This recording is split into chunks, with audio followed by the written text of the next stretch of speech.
urimo kunyigishiriza muri ibi bintu?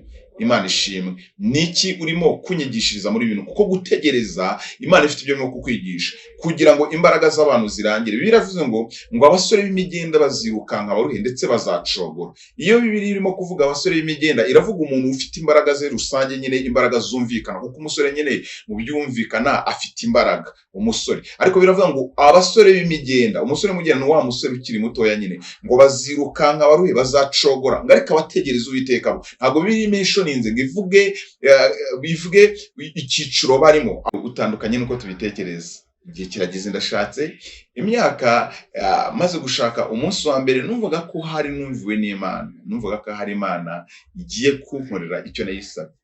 Rero umunsi wa mbere turabanye, umwaka ucaho wa mbere nta rubyaro tubonye, kandi nasenze Imana, navuganye nayo. Uwa kabiri ucaho nta rubyaro tubonye, uwa gatatu ucaho nta rubyaro tubonye, uwa kane reka nkubwire experience nijya aho hantu.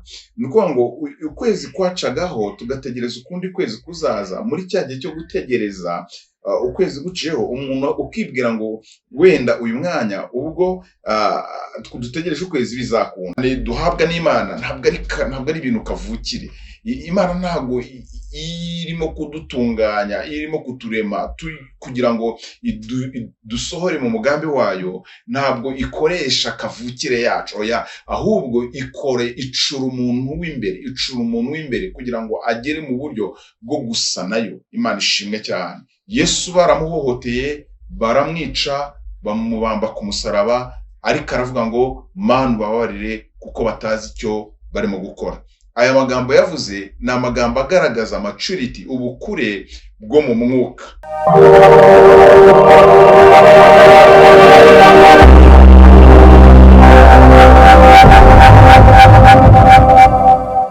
Nongeye kubasuhuza bakundwa bene data, bavandimwe.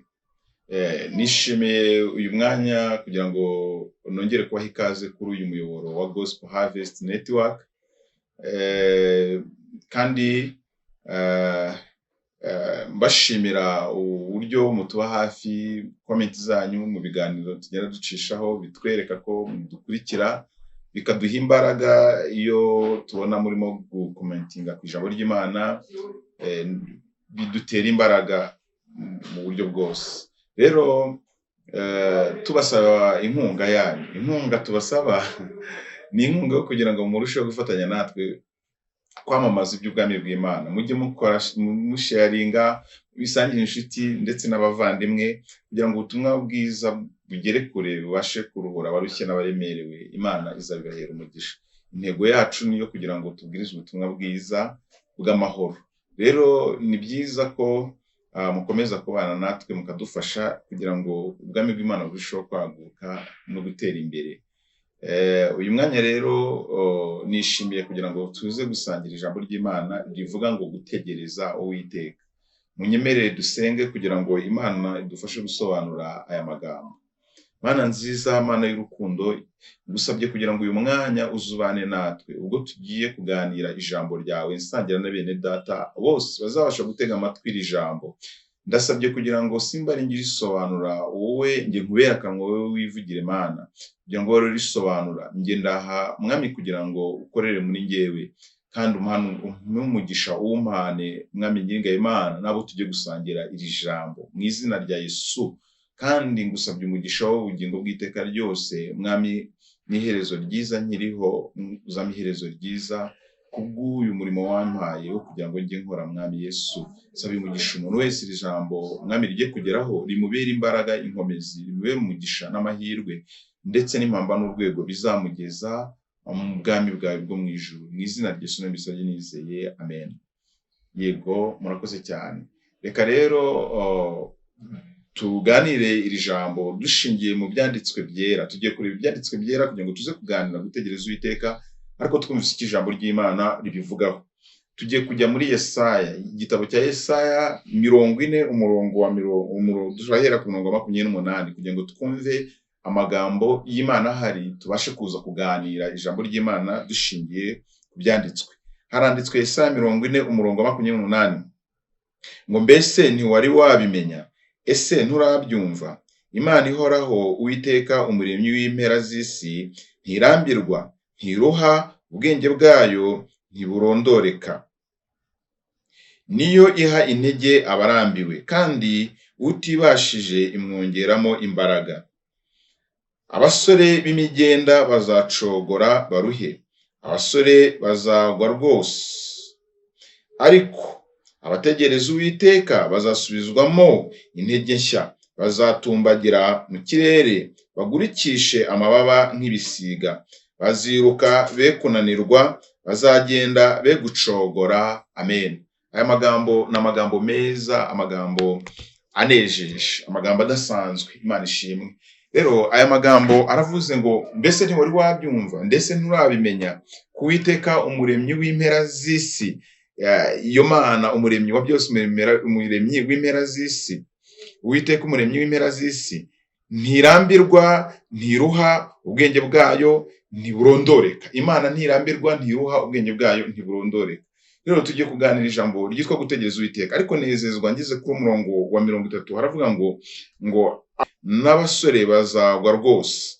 Ugeze ku 31 ngo ariko abategereza Uwiteka bazasubizwamo intege nshya, bazatumbagira mu kirere, bagurukishe amababa nk'ibisiga. Baziruka be kunanirwa, bazagenda be gucogora. Imana ishimwe. Iyo dutegereza Imana, gutegereza Imana ni ikintu gikomeye cyane. Reka mvuge ngo muri iyi si yihuta cyane, muri iyi si abantu bategereza ibisubizo bakeneye ko bihita biza uwo mwanya nk'uko babikeneye, ni isi igoye kugira ngo umuntu abashe kwitoza gutegereza Imana. Gutegereza Imana ntabwo ari ikintu cyoroshye, kuko mu gutegereza Imana, Imana iba irimo gukoramo imirimo yayo. Imana ishimwe. Haleluya. Rero gutegereza Uwiteka, Bibiliya nk'uko ibivuze, ntabwo gutegereza Uwiteka tumaramo imbaraga nk'uko ushobora kubyibwira, ahubwo gutegereza Uwiteka kudusubizamo imbaraga. Bibiliya tubwiye ngo abategereza Uwiteka ngo bazasubizwamo imbaraga nshya, ngo nibarangiza bagurukisha amababa nk'ay'ibisiga. Iyo dutegereza Imana ntabwo tuyitegereza kugira ngo Imana ikomeze kutureka tugendere kuri ritime y'imbaraga z'abantu basanzwe za kirimuntu, ahubwo dutegereza Imana.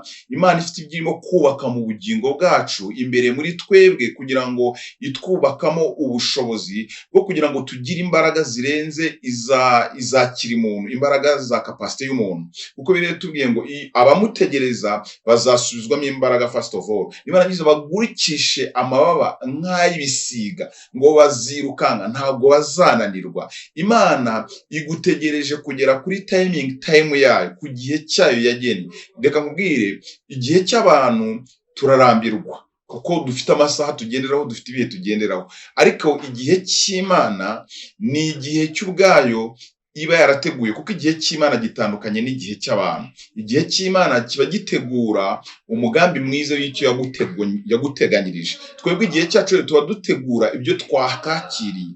Imana nkwibutse ngo ntirazi inshinga n'ibyo wakwakiriye yaguhaye, ahubwo Imana irazi inshingwa niwo uzaba we. Igutegereje kugira ngo ugere ku rwego rw'uzaba we, icyo ishaka kuzaba cyo. Imana ishimwe. Rero mu gutegereza, rimwe na rimwe gutegereza bishobora kumvikana nk'aho ari ugutakaza igihe, ariko gutegereza Imana ntabwo ari ugutakaza igihe. Imana ishimwe cyane. Gutegereza Imana, dusubiye kuri uwo murongo uvuga ngo mbese nturabyumva, nturabimenya Uwiteka umuremyi w'impera z'isi. Nawe wumve iyo Mana, wumve n'imbaraga zayo. Umugambi wayo ni mugari cyane kurusha imitekerereze y'umwana w'umuntu. Gutegereza kurimo ibintu bitandukanye. Reka tuvuge nka bine birimo. Gutegereza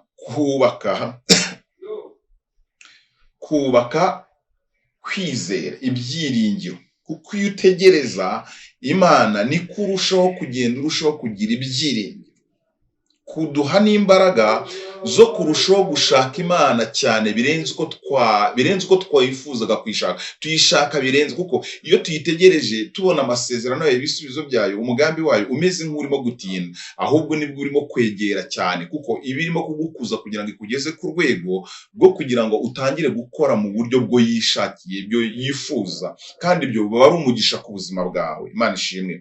Gutegereza icya kabiri kurimo kunyurwa. Iyo dutegereje igihe kirekire cyane tuza kubona ibisubizo by'Imana bikadutera kunyurwa, ko tumenya agaciro ka buri kintu. Uko utegereje mwene data bihinda urabona ari igihe kinini bimwe n'ibyo utegereje, ariko Imana irimo irarema izindi character muri wowe, iyindi mitekerereze muri wowe, kugira ngo umenye neza ko ikintu cyose kiba ari icy'agaciro kandi gikomeye. Ibyo bikagutera kubaha Imana no kunezerwa.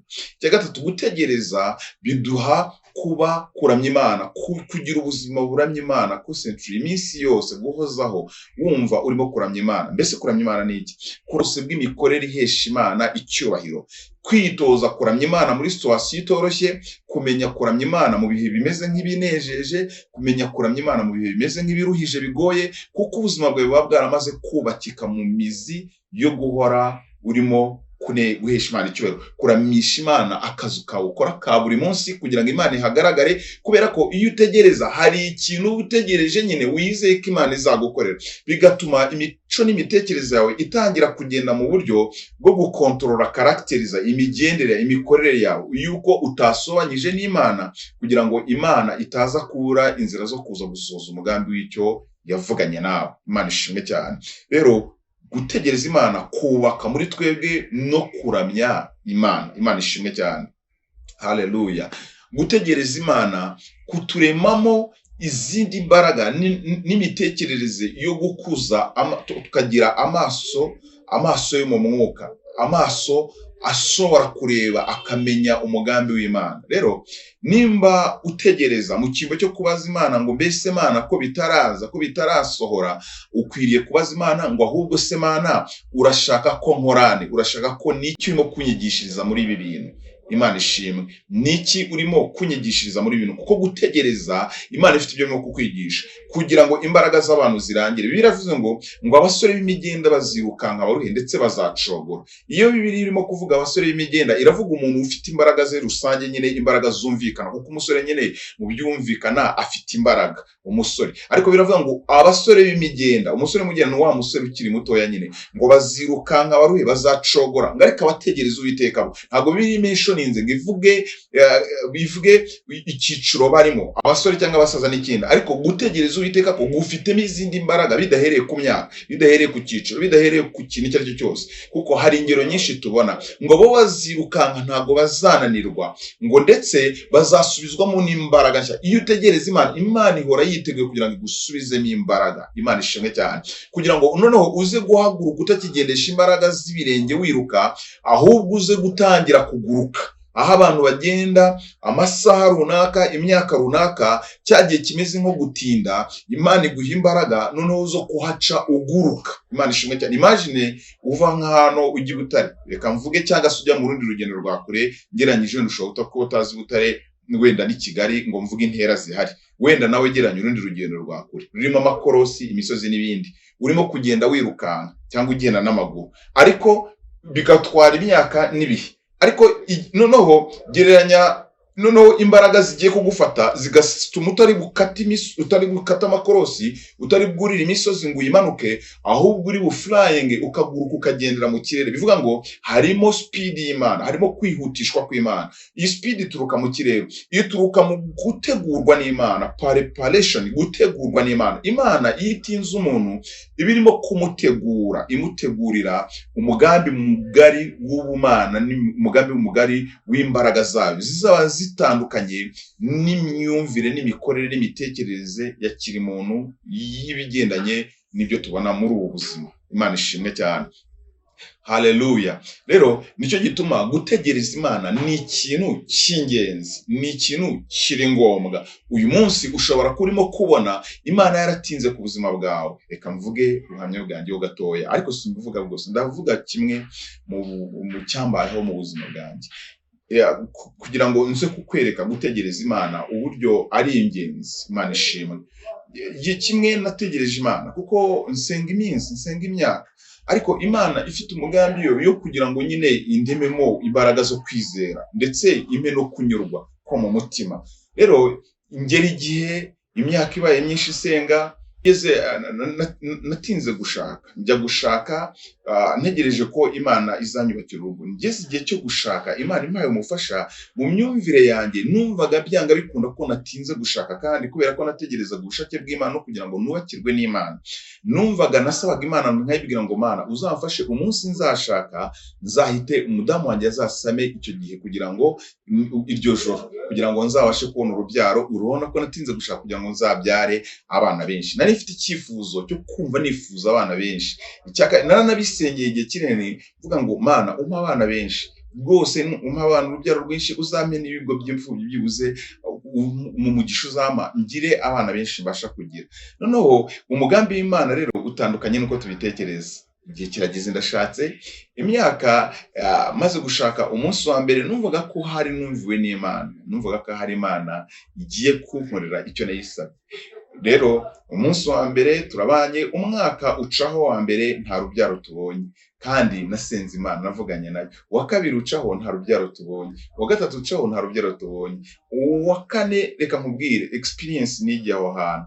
Ni ukuvuga ngo ukwezi kwacagaho tugategereza ukundi kwezi kuzaza. Muri cya gihe cyo gutegereza ukwezi guciyeho, umuntu ukibwira ngo wenda uyu mwanya ubwo dutegereje ukwezi bizakunda, ariko bikarangira still umudamu agiye mu mihango nk'uko mubizi. Noneho ibaze gutegereza ukundi kwezi kwa kavuga ati ngo wenda bizakunda, ukabona n'ukwa kabiri imihango asubiye mu mihango. Nuvuga ngo uwo munsi ibyiringiro n'umunezero mwari mufite bimera nk'ibitakaye, kandi still ijwi ry'Imana rirakubwira ngo nzaguha urubyaro. Umwaka wa mbere turi muri iyo struggle, uwa kabiri turi muri iyo struggle, uwa gatatu turi muri iyo struggle. Ni ukuvuga ngo icyo gihe bigeze igihe biza kugutera kuvuga ngo Mana wenda mu mutima wawe nubwo utabivuga ngo bisakuze, ntabwo uba ukiri muri expectation yo gutegereza n'ibirambye ngo utegereze nk'uko nabumvaga ngo abana be benshi, ahubwo igihe kigeze umutima wanjye navuze ngo iyo utegereza hari n'igihe usenga ukagira ngo Imana yarakwihoreye. Ariko mwene data, niwumva n'Imana itavuga, burya ibiri mu kazi birimo gukora, kandi ifite ibyo irimo gukora mu mutima wawe, mu bitekerezo byawe. Ariyoza ngo ese amaherezo nuko nguko nzasaza, se nta n'umwana mfite, ese Imana ntago yanyumvise, ese umugambi w'Imana uri hehe? Ariko Imana yari iri mu kazi, akazi yarimo nakahise, kwari ugukuza ibyiringiro byanjye, kwari ugukuza kwizera kwanjye. Ni koko narizeraga, nuko ndasenga, mvuge ngo aho kanyarira mu misozi itandukanye, ndasenga amajoro, ndavuga ngo Mana nsohoreza umugambi, gukiranuka nari gukomeje. Ariko sinabyo gusa, impande zindi zitandukanye naho nari ndi muri struggle z'ubuzima, ari uburyo buri financial, ari uburyo bw'imibereho itandukanye. Ndavuga ngo ese ko ngukunda ngukorera nakwihaye, kuki inzira zanjye zimeze nk'iziborotse?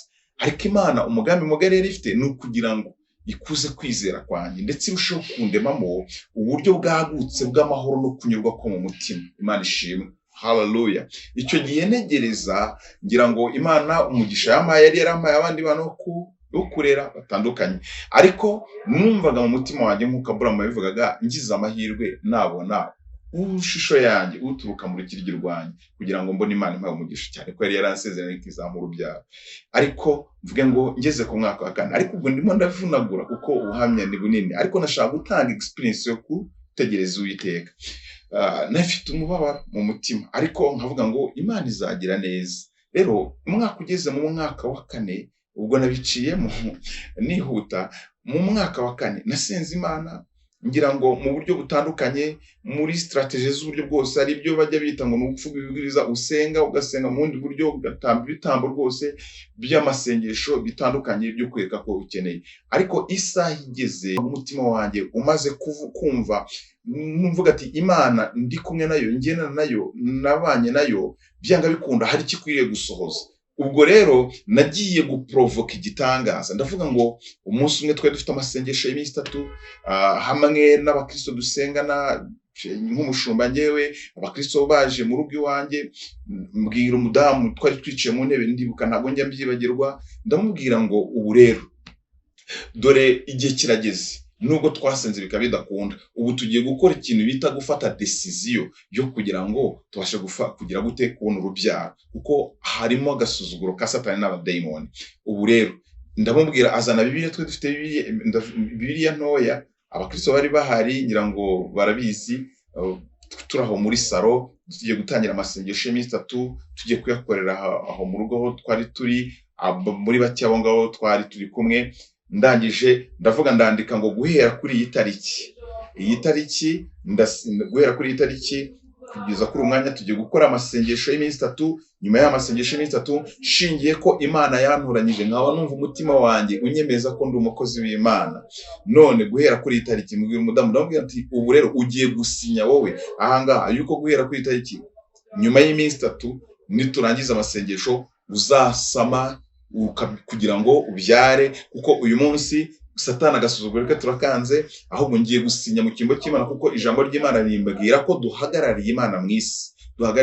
Ubwo rero ndasinya nk'uwasinya, ndasinya mu kimbo cy'umuntu uhagarariye, ubwo kugira ngo agasuzuguro k'abadayimoni kaveho. Numvaga umutima wanjye umaramarije, ndababwira ngo uku nguku niko ubugumba tubirangije. Ndangije twandika ku gifuniko cya Bibiliya hari inyuma, turangije umudamu arasinya, nanjye ndasinya, nawe yabonaga amaramaje n'abakristo turaho ko tumeze. Ndababwira nti rero igihe cy'ubugumba cyarangiye, nta kibazo kindi tugifite, urubyaro twarubonye. Mwene data, Imana kuko ari umubyeyi, Imana igira neza. Sinavuga ngo ni ibitangaza nakoze, ahubwo navuga ngo Imana yakoreye ibitangaza muri njye, nzambuye kwizera gukomeye ariko muri time y'Uwiteka. Nuko rero Imana wa munsi y'amasengesho twarasenze arangije iminsi 3, Imana yabikoze nka kwa kundi. Igihe kigeze nagiye kubona umudamu numva ngo yari ibintu yagize iseseme, nawe kuko twe tugize igihe kinini twumvaga ibyo bintu avuga ngo yagize iseseme harimo kwigirisha. Nubwo twe twasinze Imana avuganye natwe nabo twe turi kumwe abana mu rugo nyine abo twariraga n'ikindi, haragaruka kongera yindi yumva twumva ngararutse, ariko turavuga ati birashoboka ko hari igitangaza cyabaye. Tugiye turatugura ya test nyine ipima y'abadamu bapima ko basamye, tugiye kubona nge nawe dusanga ibintu byarakunze.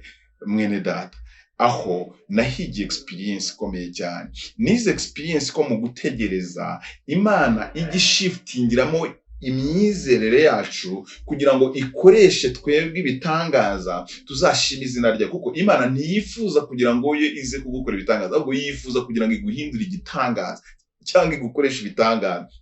Icya kabiri, ubwo igihe kigeze nyine, icyo gihe cyari kigeze, Imana iduha umugisha, iduha wa mwana w'umukobwa, iduha umwana w'umukobwa, mwita amazina. Ubwo umwana uje utinze, imyaka ibaye myinshi, aturutse mu biganza by'Uwiteka. Ntabwo ngifite complain yo kuvuga ngo benshi cyangwa ibindi byose bitandukanye, ahubwo umutima wanjye wari uwuzuye ishimwe. Reka nkubwire, gutegereza Imana kubyara amashimwe cyane afite imbaraga. Byari bifite umunezero ukomeye, ari nge ari abo turi kumwe dusengana, ari abamenye urugendo rwacu rw'ubuzima. Byabaye igitangaza kigiye gukora ku mitima yabo, bamenye neza ko Imana iruhura kandi ikora ibikomeye n'ibitangaza. Ndangije ikindi cyubatse muri nge, nabonyemo inzira zitwa kunyurwa. Imana ishimwe. Nafashe wa mwana w'umukobwa twabyaye, mwita amazina ngira ngo mwita Liza, Rebecca, Lambert, Miken, amazina 5. Byari gusa nko gufata abana nka 5 cyangwa bakabaye barabaye baraje imbere. Ayo yose nyamushyiraho, nyamuzamunezeza muri ryo, ngira ngo ujya kubyandikisha, gihe ujya kubyandikisha kugira ngo umwana amwandike, barabishe aya mazina yose nati nimugire na rimwe mukura muyandike yose, kuko ayo ngayo niyo mazina y'uyu mwana wanjye. Ndangije numva umutima wanjye ufite umunezero n'ibyishimo n'amahoro. Hari akantu gato nakwibuka navuga, ndibuka kubera umunezero narifite mu mutima wanjye, kubera kwa gutegereza Uwiteka, kubera kwa kubona ko ikintu cyose gifite agaciro kidasanzwe. Ndibuka kuko uwo mwana wacu umukobwa twamubyaye mu gihe inda ye twahise mu gihe mama we yise mu gihe cya COVID muri 2020. Rero yavuze muri 2020 yego, ariko inda yari yamaze kujya muri 2019 gutyo hafi mu bihe bitangira, kuko 2020 nibwo yavutse ku itariki 15. Rero ndibuka COVID yagiyemo, umudamu wanjye yarasamye. Ndibuka ikintu kimwe, yaraje arambwira ngo ko numvise ko habaye COVID, ko numvise ko habaye lockdown, bamaze gufungira abantu. None uyu mwana tudufite imyenda ye, twari turi muri struggle z'ubuzima, nta mafaranga, ibintu byose bifunze bigoye. bizagenda gute uyu mwana? Ndamubwira, umwana yarataravuga, ati madamu ufite ikibazo gikomeye, wowe tugize amahirwe tubonye umwana. Rero ikibazo twari dufite ntabwo ari ikibazo cy'imyambaro, ibyo twasengeraga ntabwo ari ibyo ikibazo twari dufite. Umwana ko tumubonye azambara ingutiya yawe cyangwa azambara ipantaro yanjye cyangwa uzamuhe n'igitenge, ubwo njyewe nta kibazo nifitanye n'imyambaro n'ibindi byose bitandukanye. Nari mfite ikibazo cyo kunezerwa no gushima no kumva Uwiteka yarakoze ibidasanzwe. Ariko reka nkwibutse ngo iyo yanda iza kujyamo umunsi wa mbere twatangiraga kubana n'umudamu wanjye, ntabwo cyari kuba igitangaza gifite imbaraga nk'uko byatubereye igitangaza mu gutegereza. Ikindi cya kabiri, ntabwo twari gushiftinga kwizera ngo kugira imbaraga kugeza ku rwego rwo kuza guprovoka igitangaza ngo kize kubaho. Iryo ni ishimwe riba riguma mu mutima, rikaguma mu bitekerezo, rikaguma mu bugingo bwawe, ukamenya ngo Imana yakoze igitangaza. Wenda uyu munsi nawe uri ku musozi wo gutegereza, ufite ubugumba, urarwaye indwara ikomeye cyangwa n'ikindi cyose gitandukanye, ariko Imana ibyo irimo kubaka mu mutima wawe ni ibitangaza, kandi ibyo bitangaza bizagaragara na cya gihe itavuga y'ibirimo kurema. Imana ishimwe, haleluya haleluya. Ndagira nkubwire rero, gutegereza Imana gufite imbaraga. Dawidi yategereje Uwiteka, yasizwe amavuta n'Imana mu busore bwe akiri umusore mutoya, asigwa amavuta n'Imana yo kuzaba umwami wa Isiraheli. Ariko bitwara imyaka, bitwara igihe, imyaka iragenda irahita indi irataha kugira ngo Imana itegure Dawidi kuzaba umwami nyawe. Ubwo Dawidi yaramaze gutegurwa gusigwa amavuta n'Imana, Imana yari igiye gutangira akazi ko kumutraininga. Dawidi asukwa amavuta, Bibiliya itwereka uburyo Samweli amaze kumusuka amavuta, Dawidi yongeye kwisubira mu ishyamba kuragira intama za se, asubira mu ishyamba gukongera gutegurwa n'Imana, kuko Imana yari izi neza ko ugasutswe amavuta agiye uwo mwanya ntiyazabasha gukora ibyo yazabasha gukora. Erega Imana iguhaye mu gihe utegereje, ntabwo ubasha kuza gusoza umugambi mugari w'Imana ifite ku buzima bwawe. Imana ishimwe cyane, haleluya. Nuko rero Dawidi asubira mu ishyamba kongera gustruglinga, kurwana n'intare, kurwana n'amadubu, kugira ngo amenyere mu kuboko k'Uwiteka Imana kubasha kumucisha mu bikomeye. Imana irimo kubaka umuntu udasanzwe, inkota idasanzwe izabasha gusogota Goliyati, igacecekesha ubwami bw'ikuzimu bukora mu Mabidiyani mu gihe gikwiriye kizabaho. Imana rero irimo nawe iragucisha ahantu hagari hakomeye hagoranye, uyitegereza, ariko hari kirimo kubaka muri wowe, hari ubwo birimo gukura mu buzima bwawe. Imana ishimwe. Uyu Dawidi ahura n'intare n'amadubu, Imana yarimo gukura ubwoba mu buzima bwe, yarimo kumwubakamo imbaraga zo kwizera, yarimo kumwubakamo imbaraga zo kunyurwa, yarimo kumwubakamo imbaraga zo kwihangana, yarimo kumwubakamo nk'umwami udasanzwe. Yategurwa kuzayobora abantu, ariko Imana imucisha kuyobora intama. Ibaze nawe yatangira guprovoka isezerano arwana naryo mu gihe yari akimara kwimikwa, ari umwana mutoya. Ntabwo yari kugira imbaraga zizabasha guhangana n'ibikomeye azahura nabyo imbere, ariko mu gihe gikwiriye uko imyaka yagendaga niko Imana yamwegerezaga icyubahiro yamugeneye, ariko birimo guca muri struggles, mu ntambara zikomeye. Ndibuka ubwo Dawidi yageraga ku rugamba agemuriye bene se, agasanga hari ikibazo cyitwa Goliyati n'umwami yari yaratinye Sawuli, agasanga hari ikibazo cy'Abisiraheli b'abasirikare, we atari n'umusirikare, batinye kujya guhangana na Goliyati. Ku Dawidi wamenyereye guhangana n'amadubu n'intare, kwizera kwe kwari ko ubuzima bwe buri mu biganza by'Uwiteka. Yari yamenye ko umurinzi we ari Imana yaremye ijuru n'isi. Ngo yitegereje Goliyati, ngo abona ameze nk'imwe muri za nyamaswa yishe. Imana ishimwe cyane. Amenya intwaro ari bukoreshe kugira ngo amwice. Yaravuze ngo ndamutera mu izina ry'Uwiteka Imana Nyiringabo. Mwene gutegereza Uwiteka ni byiza, ni iby'ingenzi. Muri isi abantu biruka cyane, muri isi ibintu byihuta cyane, Imana itegereje kugira ngo ibashe gukora umurimo muri wowe. Gutegereza kwanjye bimwe nabonaga byari bifunze, nuko Imana yanteguragamo umutima mugari wo guhagarara nka umushumba ushumbye intama, nkazakora umurimo wayo ntacogozwa n'ibihe n'imyisi. Muri ibyo bihe nategerezaga byatumaga nongera gusenga cyane kugira ngo nongere mbaze Imana, nongere menye icyo Imana yashakaga. Ariko kugeza kuri uyu munsi hari igihe abantu bajya bambaza n'ubu still turacyafite wa mukobwa umwe bakavuga ngo mbese ngo Imana ntirabongera urubyaro. Kuri njyewe numva bameze nk'ikiganiro kuko already namaze kunyurwa, meze nka rya jambo Hana yavuze. Hano ubwo yabyaraga Samweli yaratangaje ngo ntawera nk'Uwiteka, aravuga ngo uwari ingumba abyaye karindwi, yarebye ka Samweli gese kakiri kamwe amubaramo abana barenze barindwi mucyo Hana yari yarabyaye. Yumvaga afite umunezero nta n'ibindi bikeneye arenzaho. Imana iyo iguhaye ikintu cyayo mu gihe cyayo gikwiriye umenya agaciro kacyo. Imana ishimwe cyane, haleluya. Yumvise umunezero mu mutima Hana. Imana yitegereze, izaguha ishimwe, izakuremera ubuhamya muri ubwo burwayi ubona struggling nabwo, izakuremera ubuhamya muri ubwo bukene ubona urimo gustruggling nabwo, urarwana nabwo, wenda urahasenga ukabona ntibwigirayo, ugahinduka umusozi imbere yawe, ukabona hari waratawe n'Imana. Ariko Imana irimo irategura umushinga mugari mu buzima bwawe kugira ngo mu gihe uzaba umaze kubona inzira z'umugisha uzabashe ubasha kuba manager mwiza, igisonga cyiza kimanaginga iby'Imana iguha, ndetse kibasha no kuba ubasha kuba na supplier, ugahinduka umuyobozi mugari wo guhesha abandi umugisha. Kuko iyo tubonye ibyihuse dutekereza ko imbaraga n'ubwenge bwacu bwo bwabiremye, ariko iyo dutegereza Uwiteka tumenya neza, tudiringa n'Imana tukaza kumenya neza umugambi mugari wihishe mu byo Imana ishaka ku buzima bwacu. Imana ishimwe, haleluya. Abisiraheli ntabwo dutegereza gusa dutegereje kugira ngo tubone umugisha w'ibigaragara cyangwa ibifatika, ahubwo iyo dutegereza Imana irimo kuturemamo guhinduka tw'umugisha.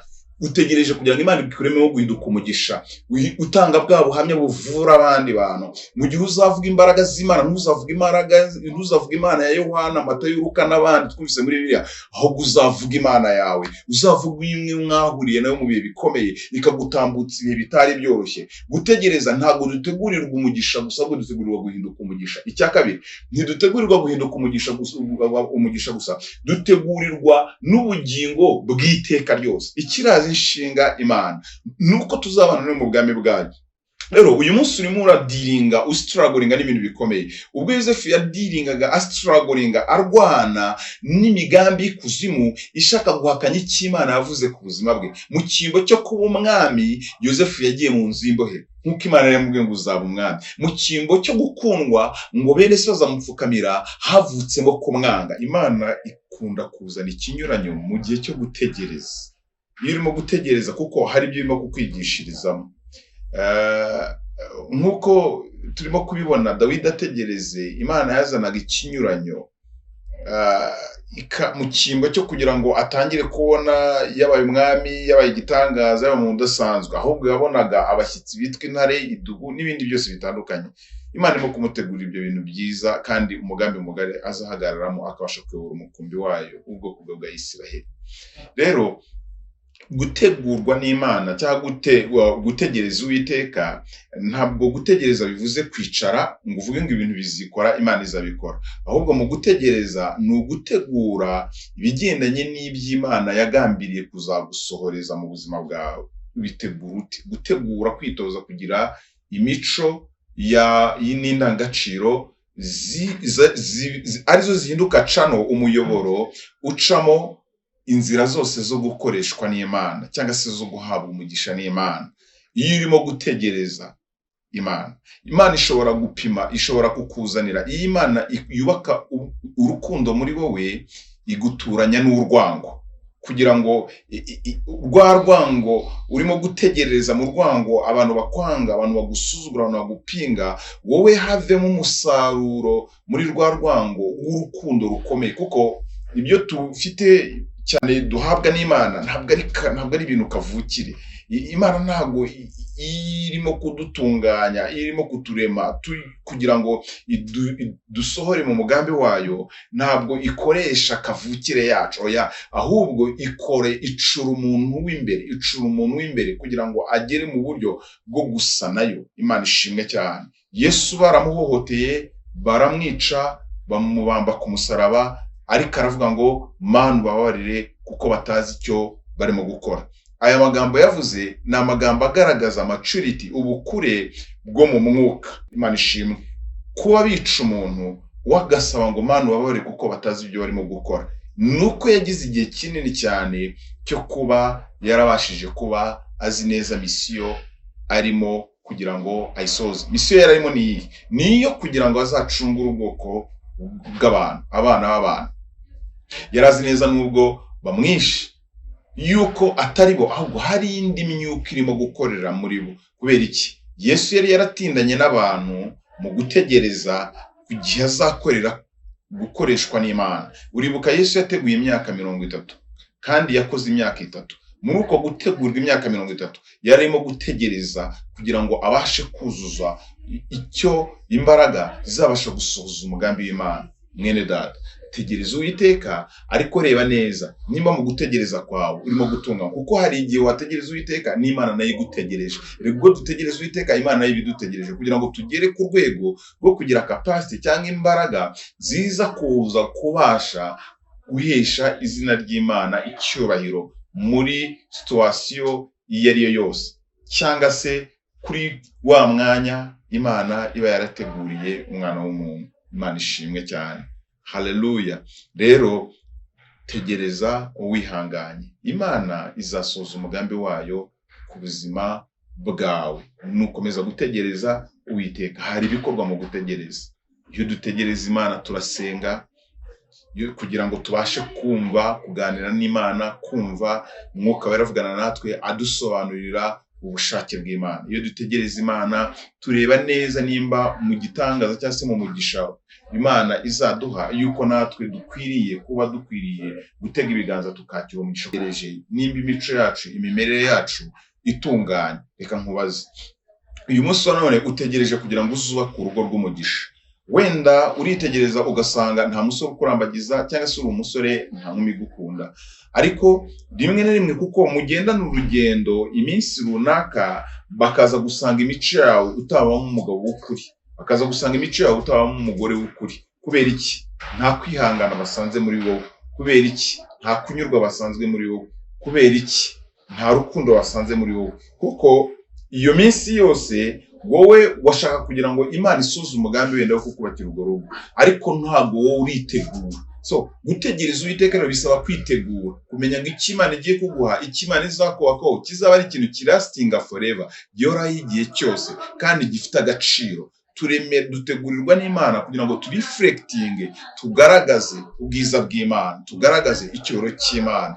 Rero ijambo bita gutegereza nifuje kugira ngo ndikuganirize uyu munsi, wumve gutegereza icyo ari cyo, wumve impamvu ahari Imana itarasohoza icyo yavuganye nawe. Birashoboka ko muri uko gutegereza wowe ahari utegereje Imana, n'Imana ikigutegereje, kuko nturagera ku rwego rwo kumenya icyo Imana ishaka muri wowe. Niyo mpamvu navuzeho, ndavuga ngo iyo utegereje Uwiteka, mbere na mbere n'ibintu birimo kwanga, aho kubaza ngo Mana kuki bitinze, jya unabaza ngo mbese Mana n'icyo urimo kunshakaho, nuhe mugambi wawe uri ku buzima bwanjye. Imana ihabwe icyubahiro. Rero Imana ibahe umugisha, kandi Imana ibagire neza. Ubwoko bw'Imana mugire imbaraga zo gutegereza. Eliya yategereje Imana ku mugezi Kereti, yari afite ubushobozi bwo kuhava akigira ahandi hantu, ariko ategereza imbabazi z'Imana. Yatungagwa n'igikona kimugemuriye inyama ndetse n'umutsima, cyazaga amasaha runaka. Birashoboka ko hari igihe cyatindaga. Eliya yabonaga uwo mugezi unakama akarebesha n'amaso ye, ariko aravuga ngo kuko ntazi next step, ntabwo nzi intambwe ikurikira, ntabwo nzi next plan y'Imana, reka ntegereze numve icyo Imana iri bumbwire. Mu gutegereza kwa Eliya yaje guhabwa indi message imubwira ngo va aho ngaho kuri Kereti, umugezi n'ubwo wari warakamye, genda ujye i Serofati, nateguye ahandi hantu. Iyo dukorera Imana dutegereza ko Imana iza kuza kuvugana natwe, dutegereza ko Imana iza kuza kutuyobora, kutugeza ku yindi ntambwe iri buze gukurikira. Imana ishimwe. Eliya yarategereje. Gutegereza ko gufitemo imbaraga bikubitana nuko Imana yashaka gupima umutima we. Kuko dutegereza Imana birimo gupima imitima yacu. Imugirana i Serofati, ahari wa mupfakazi, aramutunga muri cya gihe cy'inzara, ahabonera imibereho, ahabonera ubuzima bwiza, kandi kuko yategereje Imana, anagezeyo ahindukira umugisha wa mupfakazi w'i Serofati. Kubera ko Eliya yari umugaragu w'Imana, Uwiteka Imana arimo kugendera muri we. Iyo dutegereza Imana, Imana igendera muri twe kuko ikorera muri twebwe. Imana ibaha umugisha bene data. Kubwira ijambo mutegereza Imana, mwihanganye muticaye ahubwo mushobora kubaka imico y'ubumana no gukiranuka kose. Animba ari uburyo bwa business, si uguhagarara ngo utegereje ko Imana izabikora, ahubwo utangira kugerageza ariko ureba ko urimo kugerageza mu buryo bugendanye n'iby'imigambi y'Imana. Nimba ari akazi n'ibindi byose bitandukanye by'ubuzima ducamo bwo muri iyi si, ugomba gutegereza Imana ariko utahagaze, ahubwo witegura kandi ugerageza ureba ko uri mu mugambi w'Imana. Imana ibaha umugisha, kuko ibyo byose nukomeza kubikora ku iherezo ryabyo ikintu bizavamo gikomeye. Uzagira amahoro atemba nk'uruzi, uzagira kunyurwa, kuko kunyurwa ni itegeko kuza ku muntu wamaze gutegereza Imana. Imana ibaha umugisha mu izina rya Yesu.